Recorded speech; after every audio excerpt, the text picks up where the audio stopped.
on the Eagles Morning Rise, 6 a.m. to 10 a.m. Eagles 102.3 FM, your radio experience you can count on. The vibe is about to be lit. Ooh, I see you every time. Don't you just love good music? I know you do. I don't really care if you're older. On Eagles 102.3 FM.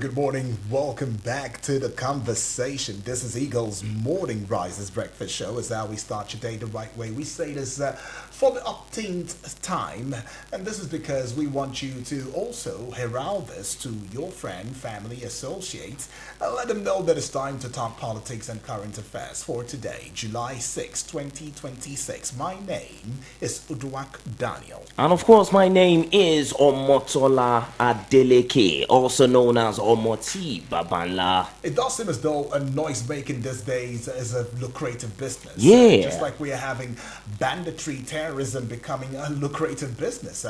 So sad to say. Omoti, the moment I start to castigate you and I start to destroy your persona, right? And you are, at the top echelon of power. And you see that I'm a noise maker and I'm always looking into the dirtiness that concerns you. What would you do to ensure that I keep short? That's a very big question. Unfortunately, especially in Nigerian political space right now, a lot of our people, especially in the political space, are surreptitious with their intentions. Exactly. Right. A lot of them, what they say or what they preach is different from their intentions inside. Right. Now, I'm coming from the critics themselves and not the people who pick them up from criticizing them. Right. A lot of these critics just come out to make noise. A lot of these people just come out to be the loudest in the room because they want to draw attention from the person they are criticizing. It's a lot. It's a lot of things, A lot of these people are just self-serving. Right. It's mostly selfish interest, and that's the reason why I always have a problem when we see some so-called activists come out to say they're coming out to vie for political positions. Of course, it's not a bad thing, but from what we have seen, if we reminisce back to a lot of our activists who are now in the political space right now, you will see it's a different ball game. They all come out and start shouting like it's for the benefit of Nigerians. Right. A lot of them come out and start saying, yes, and we have to put these people on their toes. These people have to be accountable and all that. But these same people who preach out, these same people who come out with these noises, eventually get into positions, eventually get appointed by the same people who criticize them, and they start speaking from the other side of their mouth. Right. So it unfortunately that we've gotten to that point where we can't even trust some of the people we call activists. We can't even trust some of the people right now who come out to criticize the government, because of course a lot of them will jump into the opportunity when the same people they criticize call them up for appointment or when they receive brown envelope. Right. You said it already. I mean, noise space, critic today, ambassador tomorrow. Who do we exactly trust? When you also think about noise paying again, you might want to consider the business of hate. It has become a very lucrative job. It's become a business. It becomes a job application in Nigeria now. So when you're hating someone, the next thing the person makes you an ally, calls you into his administration or cabinet, and you'd start singing the songs and praises of such a person. Exactly. I mean, that's what we were looking into this morning, the Nigerian political flip-flop template. I mean, going from critic to appointee. Now, Nigeria's politics in 2025 and 2026 is showing one clear pattern. Now, if you've not been paying attention, well, you better start paying attention. Exactly. Attack a leader loudly, then get appointed by that same leader weeks or months later and begin to defend what you once condemned. Exactly. Now, we've seen a lot of people A lot of who have cases. been in that case. One of such would be, I don't know. Kenneth Okonkwo will be one of Right. such story. Kenneth Okonkwo from Enugu State, a former actor, a veteran Nollywood actor who is now a political figure. Right. He condemned ADC's VP choice in June 2026. You know, now he's appointed as Atiku spokesperson now in July 2026. We all know Kenneth Okonkwo to be one of the loudest in the Very room. vocal, You know, very when it comes to supporting Peter Obi Obi, at the you know, time. when Peter Obi moved from the Labour Party, he moved with Peter Obi from the Labour Party to the African Democratic Congress. Exactly. But now Peter Obi is no more a member of the ADC, now a member of the NDC. Now the talk has changed. Kenneth Okonkwo has been criticizing Peter Obi for the longest now, despite the fact that I remember one time when Kenneth Okonkwo said a support for Peter Obi is a win for Nigerians' democracy. Yeah. He's been saying things that seems like, man, this man will follow Peter Obi to the end. Let me even pause you there. What about Daniel Bwala? Daniel Bwala. Daniel Bwala is from Borno State. Now, he said in November 2022, brain stopped working in APC. He said it. But by January 2024, he was working with President Tinubu and he's singing a different case. And A when he was spokesperson asked now. on international platform, all of these things that you said, are you saying that you never said that? He simply said they are no more relevant. They're irrelevant. So are we also forgetting Reno Omokri from Delta State? We all know Reno Omokri. He's been very vocal lately. In fact, this is not the first time. He's been very vocal since 2015 to 2023. That's right. You know, that was after, Goodluck Jonathan. He worked during Goodluck Jonathan's administration. Now, after then, he's been criticizing the APC. He's been criticizing, Tinubu, attacking Tinubu, in fact, since that 2015. But he later became an ambassador. He was appointed ambassador designate to Mexico, Mexico. March 2026. And now he calls Tinubu a man with a heart of gold. I mean, A man with a heart of gold. In fact, he mentioned that Tinubu was corrupt back then in 2015. Yeah. But right now, he's playing a different tune. He's saying Tinubu is not a corrupt person. Different from what I don't know if Tinubu is corrupt or not. Right. Yes, we don't have a fact to that. But I'm talking about Reno Omokri making different statements on the same person's head. And it just tells us the type of politicians that we have in Nigeria. And then the question always remains, it is always on our shoulders because we're the ones who most of the time feel the brunt of all of these misconceptions here and there. And let's not even forget that it's not just about these few people that we call. Right. We have Femi Fani-Kayode. Yeah. We even have the FCT minister Nyesom Wike and some Right. other people. Indeed. Some other people, who have criticized, some government in the past, but subsequently now praising the same government. Right. Well, anyways, we'll connect with our guest, who is in the person of Comrade Gerald Okachi, and he is the AAC senatorial candidate, Imo East. And is also a rights activist. He's going to be adding his voice in the discourse this morning. Good morning to you, Comrade Gerald. Yeah, very good morning to you. Can you hear me? Yes, we can hear you. Loudly and clearly. Talk to us, Comrade. Thank you for having me. All right, feels good to have you. Comrade, what is going on in Nigeria today? Because it does seem as though we are having a crop of politicians who have chose a certain pattern over the years, right? Whereby they'd attack a certain personality, they'd attack a certain political party, they'd attack a political system, and then when given appointment into the same system, they begin to sing a new song. Is this the type of politicians that we are breeding? And if this is the type of politicians that we are breeding today, what is the hope for Nigeria's democracy and the future for generations unborn? And who can Nigerians actually trust at this point in time? That's We right. can't trust people who come out to criticize the government or criticize some of the policies of the government, and when they are given appointments, the tune changes. Their mouth gathers when critics become people we now criticize. That's right. Leadership of today is not an ideology-based leadership. It's a leadership that thrives on great fingers, high service, people, things, and what have you. And that is why we are seeing the kind of things we are seeing, that people who lack character to maintain a particular position can easily, go back to their commitment. To reflect on a disturbing trend in Nigerian politics is only cause of real-life political attacks appear to become stepping stones to government appointees. The question is simple. Has political criticism become a crucial act of accountability, or has it become the strategy for negotiation and a personal reward? In every democracy, criticism is healthy. Criticism, activism, journalists, and opposition politicians have a constitutional responsibility to question those in power. Without criticism, democracy becomes its better. But criticism uses its moral force when it is merely antagonistic.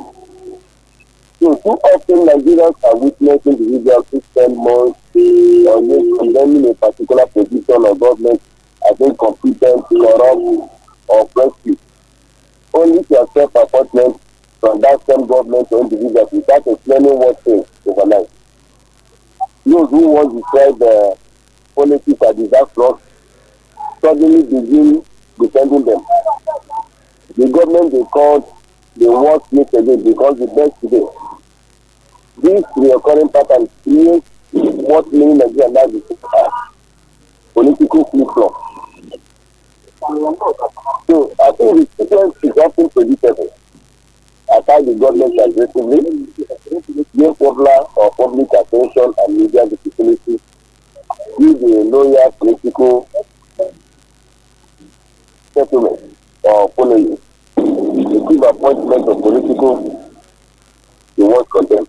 Right. So the greatest challenge is not the politicians, it is the public.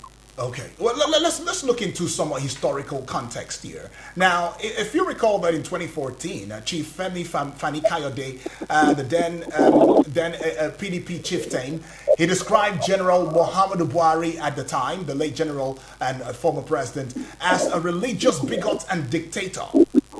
And then in 2021, the same FFK defected to APC and became a defender of the Buhari administration. Now let's bring it into current administration now. If you recall that in 2015, between 2015 to 2023, the barrister, the FCT minister now, Nyesom Wike, former governor of Rivers State, led PDP's fiercest attacks on APC and President Tinubu. And then in August of 2023, President Tinubu appointed him Minister of the Federal Capital Territory, FCT, and everything went capiche. Now, if you look into Daniel Bwala, November 2022. When he said the human brain works 24/7 until you join APC. That's what he said. Then it stops working. We remember that particular statement when he posted it on X. He said the human brain works 24/7. Then when you join APC, your brain stops working. Recall that on January 11, 2024, he was at the presidential villa saying President Bola Tinubu is his motivation. The same person he criticized in the past. So it takes us to this very pertinent question. Can a politician in Nigeria survive without compromise and personal conviction? That's one. Do appointments of former critics strengthen democracy, or does it weaken public trust? And what message is this sending to young Nigerians who want to enter politics with integrity? Can we even speak of integrity now when we talk of politics in Nigeria? When people shift blames, trade camps, change ideologies, as long as it is for the betterment of their personal gains?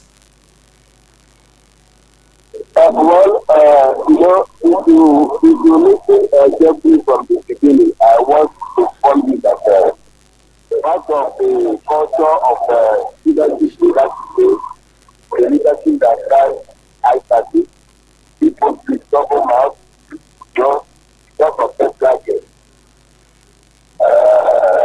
Just like you have value asked, I also ask the what to never give. Where we are, half of life politics is someone that is in power. are the process about public interest or personal ambition. And that is where you begin to see military staff whenever situations like this appear. So the personalities and individuals you have mentioned, like Bwala, even the Senate, the likes of Reno, even you mentioned, and many more like the FFP, it's in the same. What it simply means that they are either lacking a character, or they are lacking in ideology, or they are lacking both. And it's quite unfortunate, that these kind of people that are supposed that Nigeria is supposed to look up to without the policy direction and position for them.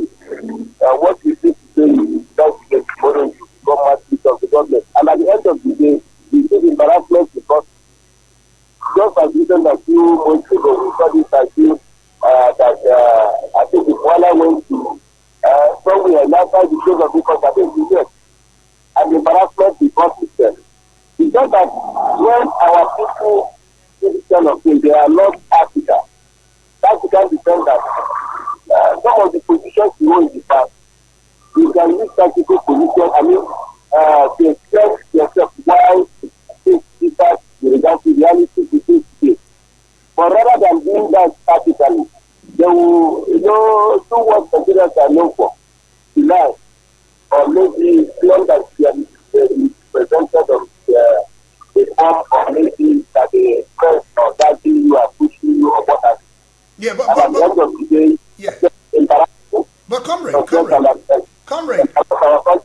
comrade, don't you think that this can be seen from a different light?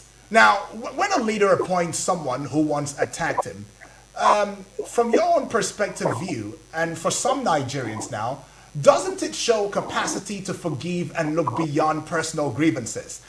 Because Atiku Abubakar told national television that he saw value and tenacity in Kenneth Okonkwo despite his past criticisms. So can bringing critics inside government reduce the bitterness in our politics? Because we already see the bitterness and it fuels a lot.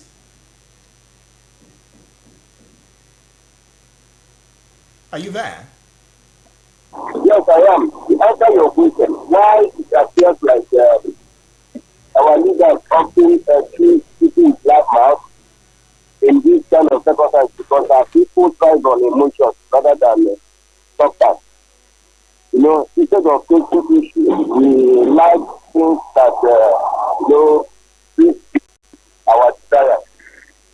Especially when it comes to the kind of information, personal attack, and what have you.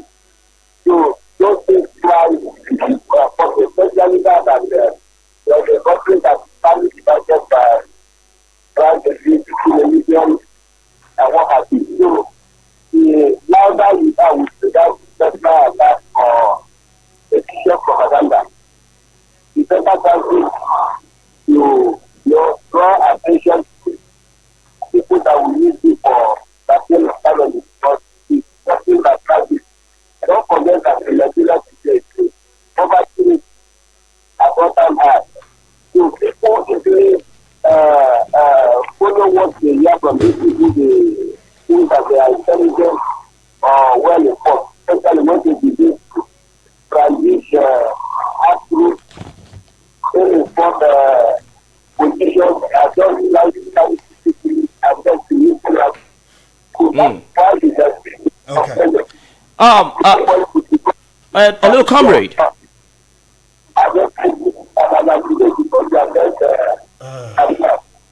Hello, comrade. All right, so quickly, let me ask you this question, right? Now, looking to the antecedent of some of these people who are now in government, a lot of them were activists.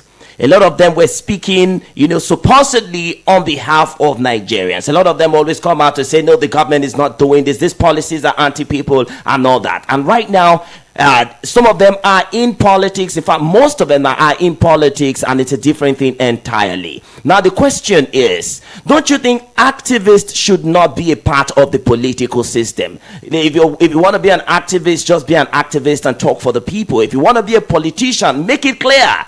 Go straight to the point and let people know that yes, you want to go into politics and hold leadership positions. Do you think activism and politics can work pari passu? They can work very quickly because politics is something that you can be against in life. Whether you're a religious person, whether you're a public sector or whatever it is, you don't see very quickly. So it's just like the upstream. Whether you like to the one way or the other, you don't continue to follow only as a player. So government is trying parallel lines to that. Let me tell you, that's how it works. So far, we want that I will present them. I want that to be what's happening with Iran. We have to be talking the policy of the as an activist, the importance of the city to that at the point all the police will ensure we around the police that take the balance of their people. This is that does the work. Right. Unlike our case of today, that I very tired of what bank and what I do. Today, to praise them, they will carry the cameras and roll it. I know the 50,000 like the one we are hearing about 8.8 million unappropriated funds spended. You see massive CCTV, they will not read the cameras. Just as you can put it. One of the major issues we have today is because activists take military back to barracks in the 90s. But they didn't get the policy. They allow even the retired generals, even they go for themselves retired, just to do politics. To continue to rule out it becomes a simple transition from a particular position to another position, but still the mindset. And that is why we are still running. So I rather think that all activists should be encouraged to go into politics. No longer issue of honest criticizing or profiling solutions. They should prepare and expect that it should not take ideas to think that they are better than not politics. All right, let's quickly take this call right now. Hello, good morning. Yeah, good morning. Good morning to you. Please. Yeah, what's your name? Where are you calling from? Good morning. My name is good morning. Honorable. Oh, Honorable, you're welcome. Your voice changed a bit, but it's okay. Yeah. Actually, I'm not that strong. Oh, sorry. Is it cold? So sorry. Thank you for that. Sorry. All right, go ahead, Honorable. Go ahead. Go ahead. Yeah. The way I look at the whole thing is that the two can't go together. Okay. Activism and politics. Is that what you're saying? Can't go together, particularly in Nigeria. Okay. If you want to belong to an opposition party to oppose, the party on seat, better do that. But in the situation where you are neutral, and you are opposing or you are against government policies, all of a sudden, you join a political party and the people you were opposing, you are both. That's the meaning. Okay, yeah, you are taking something from there and you are just justified. And that is a major problem we are having. Opposition is a major problem. We need people who can, there are people who can come on their own and oppose this system without even being a political member. Right. Where are those people in there? If you see anybody campaigning, opposing the government in power, just wait and see. That person may end up being a candidate in another political party, or the moment the person is taken. That is clear because how can you tell me that Atiku administration is not good? All of a sudden you say to support it. So what happened? What happened to the one that was back? That's the situation. But quickly, let me ask you a question. Are you saying independent candidacy should be enshrined in the constitution? Do you think that is better than coming out under a political party? Thank you so much, Mr. Odo. I think that is the best decision. With what is happening in this country, that is the best decision. Because even the political parties are now, nobody has the right to decide as a candidate You were looking for direct primary. Yes. Is it direct? It's not direct. Because the party has the decision to take whether you won it clearly. But there's nothing between you and then I put another one. So that's what you just said now. I think that would be the best solution to this country. But our lawmakers, I don't know whether they can do that. But if there is any opportunity like that, even you, I would advise you to contest. And you win. I'm telling you. But how can you win? How can you win when we have political godfathers who are elites in the society and also funding political parties? How can you even win as an independent candidate when you lack funding? Very good. That is why you need to disassociate yourself from these godfathers. Okay. The moment Nigeria discover that you are coming from none of these godfathers, honestly, you'll be voted. But the problem is, the conclusion we have now, you have to pass through, the act, the electoral act. That is where godfather is the ultimate. Right. All right. Okay. All right. Where you are not passing through. You are not passing through the primary. For that one, well, comrade, you heard from the honorable himself. He's pushing for independent candidacy as a means to make it right. But then he says you can not have activism with politics and stand up neutral together.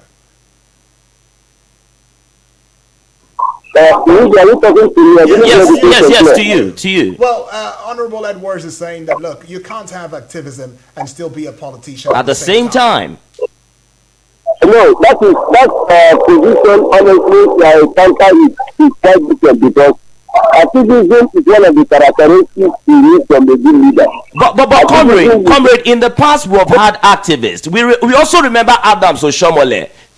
He was an activist, NLC president for that matter. He came out forefront to fight for Nigerians. But right now, in fact, I remember a particular statement where he said that Nigerians are now complaining that food is becoming too cheap. This person was the same person who said in the past that the hardship in the country cannot be condoned anymore when he was the NLC president. We have had a couple of all these activists. We've had them. Now we have them in politics. Can we even point to one former activist who is doing well in politics today? Oh yes, there are many of them, and that's why we the same study we have used in regard to coming Adam Kosomode. Today in the history of the state from the time memorial from time creation to date, Adam Kosomode is ranked as one of the best governors that ever emerged from the state. To go and take it, doesn't use AI in the studio. Then when it comes to issue of criticism, it depends on realities on them at a point. At the time. At the time, Adam was criticizing. There was the willingness to criticism. When they said that the food is becoming cheaper, that was when the interventions of the federal government of the day, especially under President Bola Tinubu, in regards to opening that borders and intervention with it, that saw crash of food prices from end of 2024 to 2025. Before the issue of building this war, how to push it, make them back. So you can consider it as that what it was 2023-2024. So if you look at the realities of them as at the time it's making a solution, you are looking at those comments.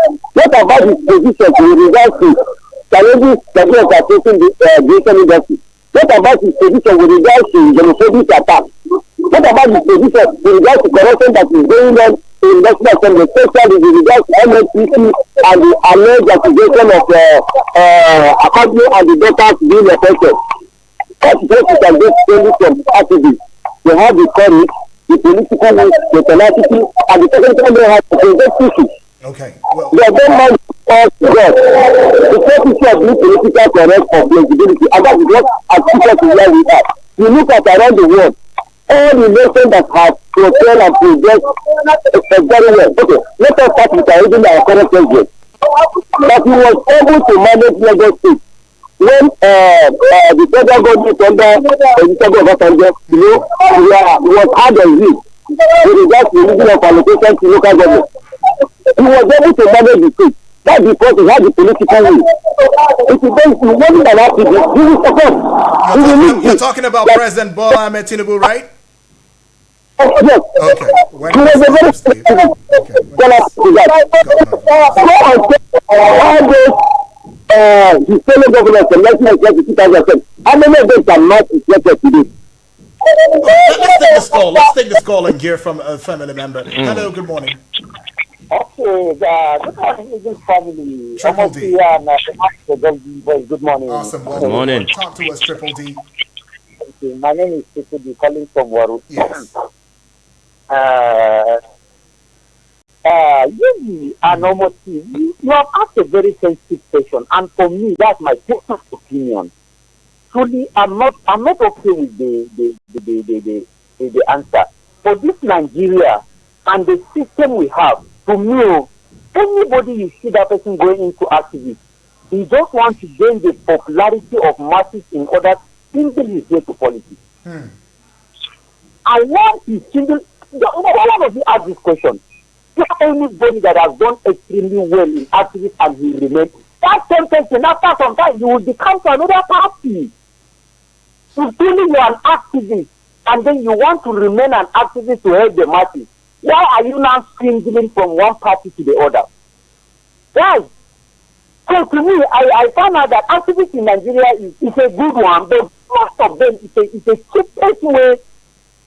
Anybody that moves into politics, it's a cheapest way for them to access of. So Triple D, very quickly. Triple D, can you trust the politicians we have today that they will be able to handle Nigeria and lead us into the promised land tomorrow? Do you think that a crop of politicians we have today can indeed take Nigeria into the land of milk and honey tomorrow? Maybe, except we the masses stand. Except we the masses stand. And until we know the power God give us the masses, and I keep on telling you, we will get it right because the masses are gradually getting to know. But as you said, nothing will work. Okay. But at least the direction they are taking us, we are gradually getting to realize we will be passing through all this mess. No! Right. All right, Triple D, we have to pay that bill, but we will get also into listening to some of these politicians, what they have said and what they've debunked afterwards. We'll connect with you in a short bit, right? We're still looking into how noise making is making the rounds and becoming a very business venture in Nigeria today. Well, let's go take a listen to Kenneth Okonkwo back in the day, what he said, or recently what he's saying now.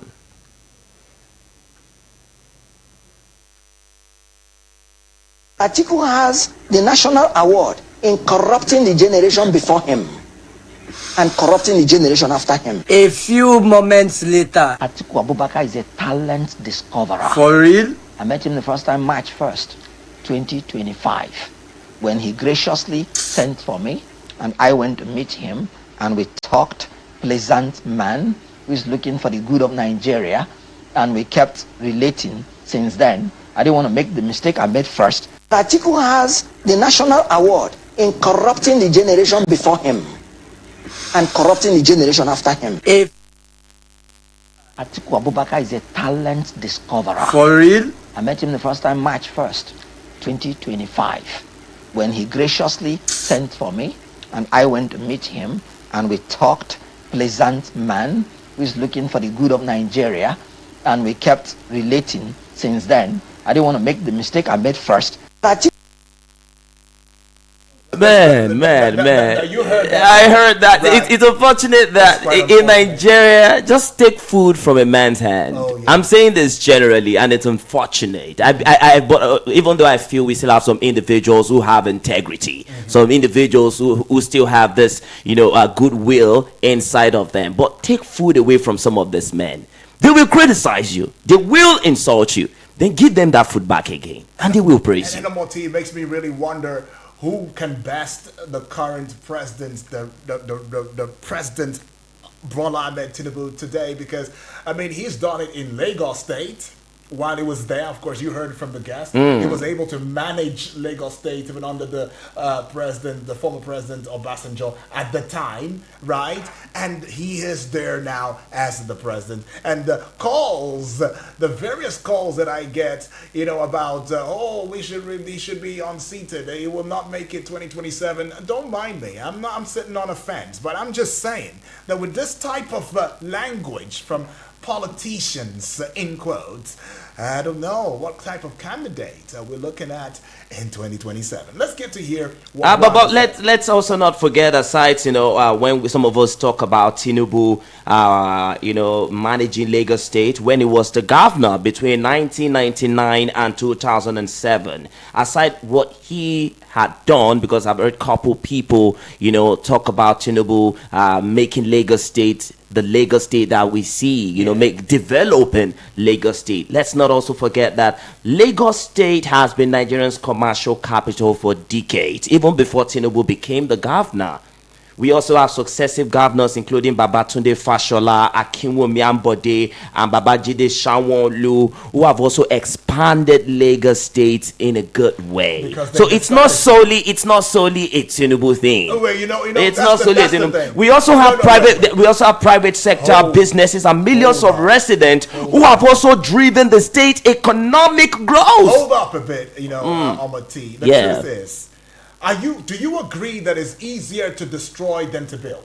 It is actually easier to destroy than to build. If he has decided to destroy at the time, do you think all of these things that you're saying, coming from the successive governors and all of that, will they? No. My point is, he might probably whatever he did. He might probably, even if he had the intention of wanting to destroy Lagos, it might not have been successful. Like I said before, this is why.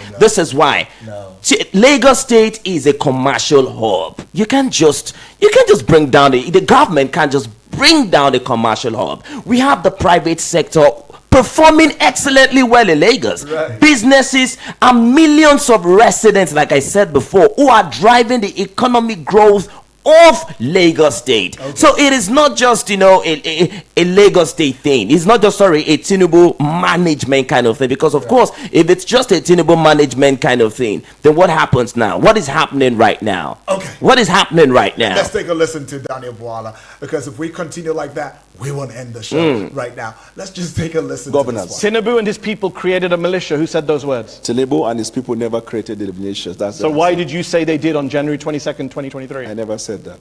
The candidate of all progressive conference, Asiwaju Bola Tinubu, and his people created a militia. This is the first time in the history of Nigeria we are seeing a political party creating a militant arm leading to election. Does he have a militia that tried to kill you? He doesn't have. I never said he tried to kill me. I myself have received threats from him and his camp. Your words. I never said that. There is also this threat to life, and I can tell you that because I myself have received threats from Asiwaju and his camp. You said it was so corrupt, the 2023 election, Tinubu's win. You said that you couldn't eat food for 3 days. I never said that. Where?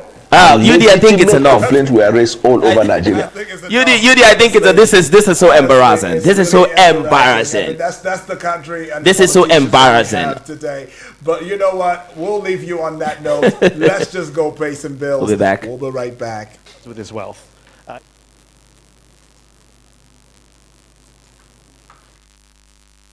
Eagles 102.3 Abuja.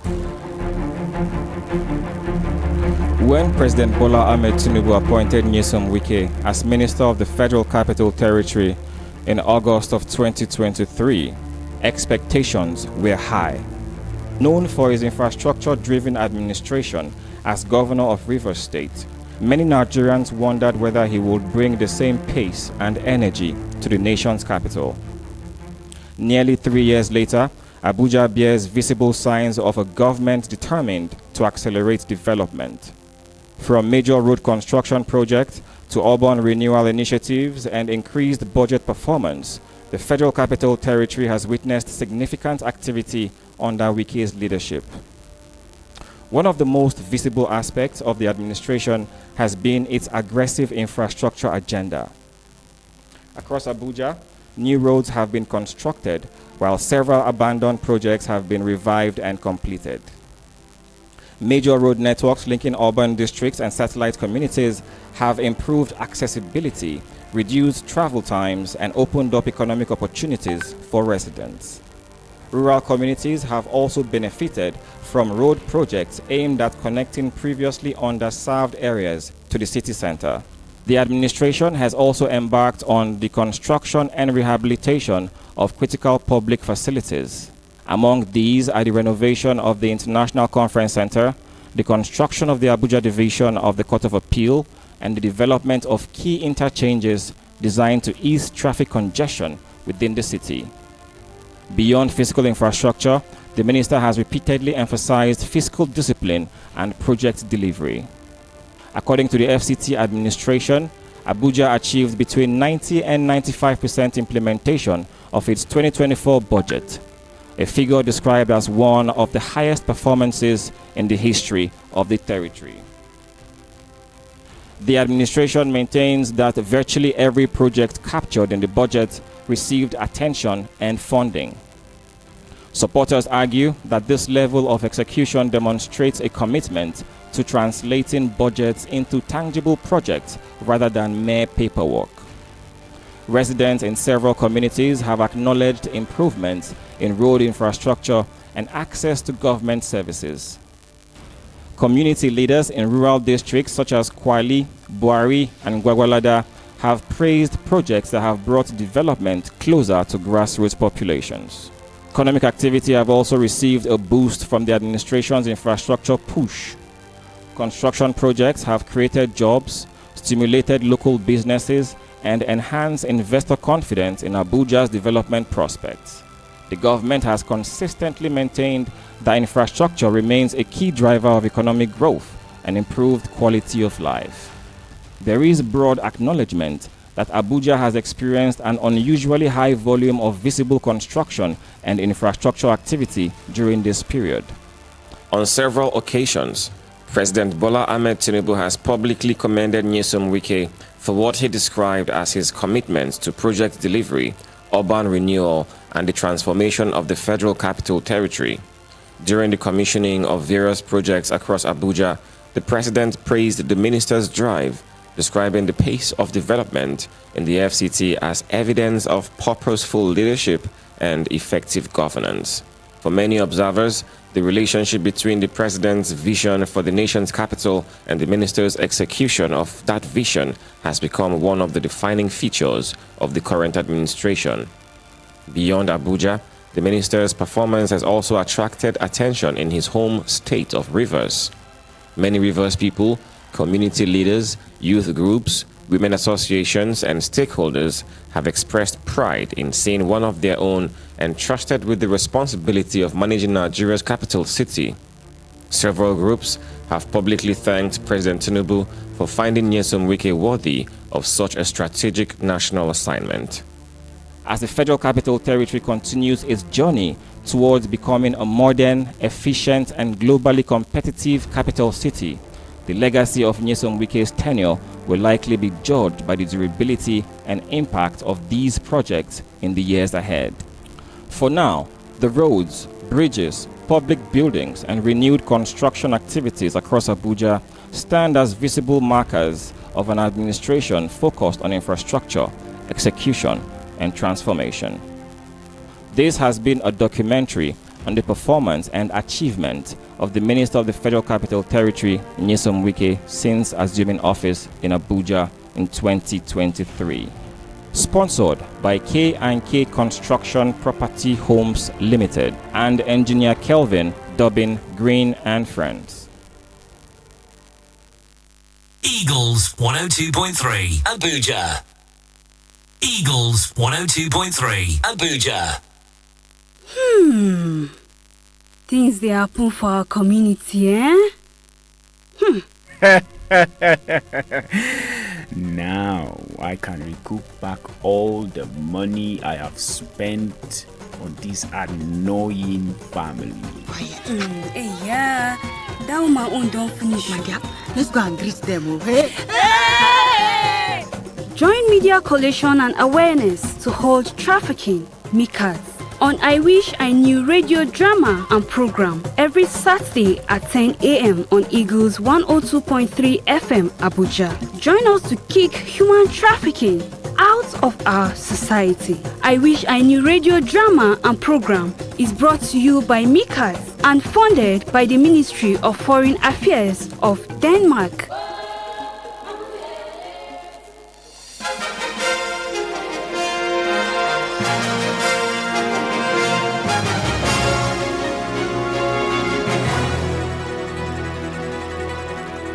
And so we're back. The conversation still trending here. What do you make of the politicians that we have today in Nigeria? Do you see light at the end of the tunnel? Do you think it's just going to be the same old story, the same old script over and over again read to us just for the beautification? But then when it comes to action, execution, implementation, transparency, accountability, trust, we don't find that in any of their characters. Neither do we even find it with their associates. I mean, we don't even know what trajectory Nigeria is headed. I mean, Mr. President Bola Tinubu has tried in his own way. So far, so good. In terms of economy, he has done some good in it. But then Nigerians are asking, I mean, why is it not trickling down to the grassroots? Yes, we have a lot of economic advancement, but then we're not seeing it trickle down to the grassroots. Yeah. So it makes us wonder whether it is just for beautification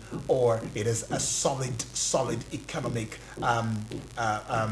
growth that we are indeed experiencing in Nigeria. You know, I could actually point out to an activist who did well in government. Right. But he's not Nigerian. Nelson Mandela. Okay. We all know Nelson Mandela is one of the world's most influential activists. In fact, everyone knows him because of his level of activism. Right. When he joined the anti-apartheid movement, you know, Mandela joined the African National Congress in 1944 and of course established its youth league, advocating stronger resistance against racial discrimination. He led a lot of campaigns. He later became the president of South Africa. Of course, that's a popular story. We all know what happened during his time as president of South Africa. And when he died, you see how the world celebrated him. You saw the global celebration. So these are the kind of activism, I beg your pardon, we should be seeing. Activism that leads into politics and that leads into positive politicking. That's what we should be saying. Right. Well, you might as well want to talk to us, call us up on the studio number 0907-353-0044 or 0909-705-4450. That's right. The WhatsApp portal number is there for you, 0908-766-8888. And remember, across social media platforms, we have a strong presence. Of course, we do. So let's keep having those calls. You can also send your voice note to the WhatsApp number. That's right. 090 if you don't get it. It's 0908-766-8888. I think we still have Comrade Gerald Kachi on the line. Comrade, welcome back. Welcome back, Comrade. Right. Yes, thank you for having me. It's just like I'm on Facebook, I have been struggle to listen to family members. But before we went on commercial break, I'm also the board of contention is issue of make noise and then get appointment the following day. That cannot be for married to the activity. You know, that is what we see with either high service men, hallelujah, guy singer, and those who are acquainted with politics of democracy. Having said that, for the narrative or comparison that we have done with regards to activism and the policy, honestly speaking, if you look at across the world, notably means that win a Nobel Peace Award, notably means that even young disease and get some bonus in any country as a motivation are people that have the status with regards to their position, with regards to activism. Look at people like President Mandela. You know, I think he took a long time prison. And when he came out, he was able to show that strong will of reconciliation rather than being vindictive. The only political system or politician that we want to, you know, give them better or hit back with regards to position anyone holds. But then, you look at the position of Mr. Mandela, and you see of Miami, you know, that, you know, maybe use activism to gain power and then stabilize the country. Look at even lots of people connect from Ramaphosa, who was a trade union, the likes of MKO Abiola. It was through activism that became very so popular that his election became the most transparent and the well recognized election conducted so far. So, issue of activism is not issue that we begin to liken with the issue of leadership, because activism demands courage to challenge power. Policy demands wisdom to exercise power. The best leader possesses both. So you can be as an activist and sometimes be a politician, but then you must not lose your value, your focus, your ideology. And this makes leader focus is not only to make leadership that entrains through activism to be at loggerhead with the West. Because politicians always want to be flexible, to meander their way, to be in the deep arms of the West. And at the end of the day, the people suffer. But activism will take strong will and resistance, no matter the pressure that the West, anybody can bring, which at the end of the day can lead to sanction, propaganda, wrong accusation, and manipulation. So that is it. So activism is the key fundamental to leadership. Even though there are no perfect organization, no perfect association, no perfect anything. But if you want to get the best in anything you are doing, you need somebody that, you know, speaks truth to power.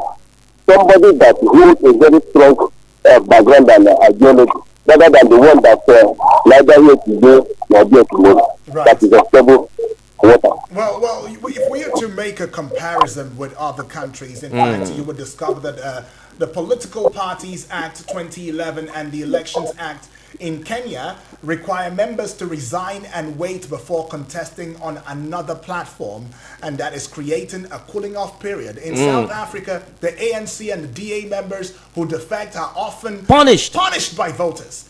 Partly, party ideology is stronger. Ambassadors are mostly career diplomats. And that's why you don't see them just switching and from one political party to the other. You don't see them just changing political parties like you're changing clothes. In fact, as a matter of fact, it's only in Africa, especially Nigeria, that politicians defect incessantly. In some other countries, you will be punished. In some other countries, you will have to resign your political position. For example, also in Ghana, party switching has political cost. That's right. Voters remember and punish it at the polls. The culture of skirt and blouse voting punishes inconsistency. We also have in the United States, it is common for critics to be appointed, but Senate confirmation hearings are public. They are also televised and tough. Past tweets are read out. There is accountability in a country like the United States. That's right. But if you look at the United Kingdom, Amati, you discover that there is the ministerial code. It does require ministers to uphold standards. Exactly. So crossing the floor happens. Oh yes, but it's usually costs the MP their seat in a by-election. There's a by-election. Okay. Canada. All right. Appointments are made in Canada, of course, but there is a strong civil service that ensures policy continuity, regardless of who is the spokesperson. But in Nigeria now, it's quite different. I mean, there's speed, there is no cooling off, no public cost. Appointment comes weeks after criticisms, and that's just it. 2 seconds, and like so we see everything up bust. Right, and it really causes, you know, a big and serious issue. Now, what could be the implications to this? Public trust, because citizens begin to see all politicians as merchants, and which is not supposed to be so, and it reduces voter turnout. Little wonder we don't see a lot of us at the poll. Accountability is another thing. It becomes impossible to track who promised what or that, because everyone changes camps, everyone changes intentions. And then political parties, if you ask me, they tend to lose ideology and become hiring agencies for job seekers. That's what we see. And we even see our youth. youth participation is almost nothing to write home about, because talented young people will choose to either japa or fraud instead of politics. They will choose to either be Yahoo boy. Yeah, that reminds us of what can be said in the morning during the papers, if you remember. Exactly, that our exactly. youth are wallowing in the prisons. In crime, drug abuse and all that.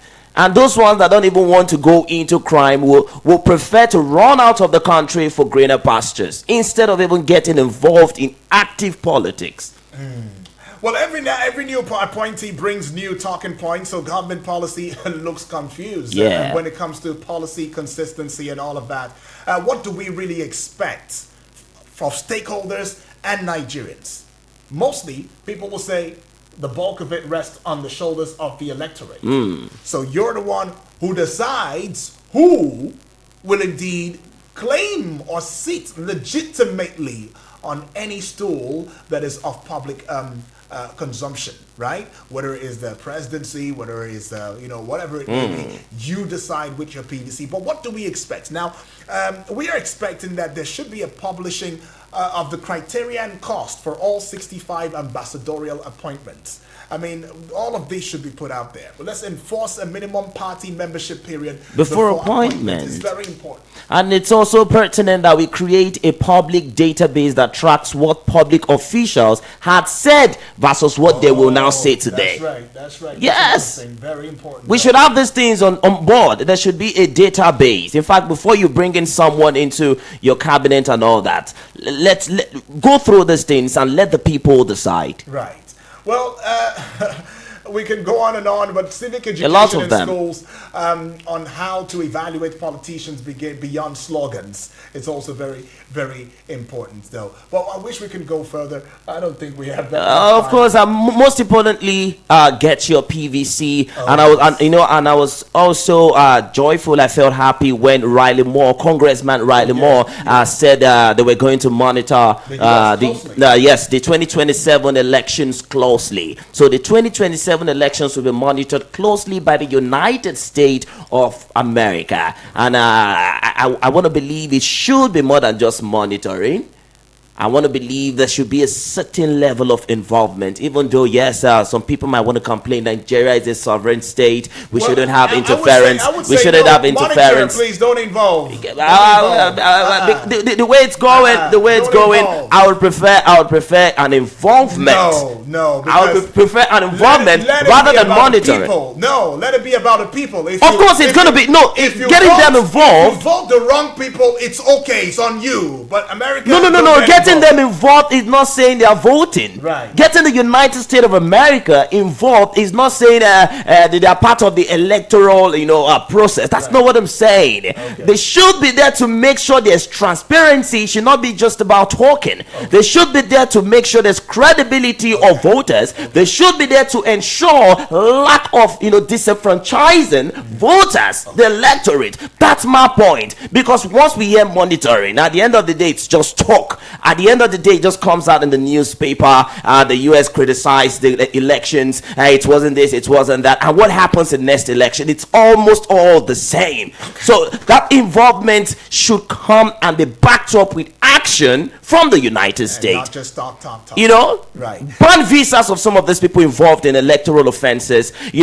Make sure their punishment, international punishment. Right. Not just come here and monitor. Okay. Anyways, this is what we call it a close, but thank you for being a part of it. You can have a playback on Facebook and YouTube. On YouTube, it is Eagles TV Abuja. On Facebook, it is Eagles FM Abuja. My name is Uduak Daniel. And my name is Omotola.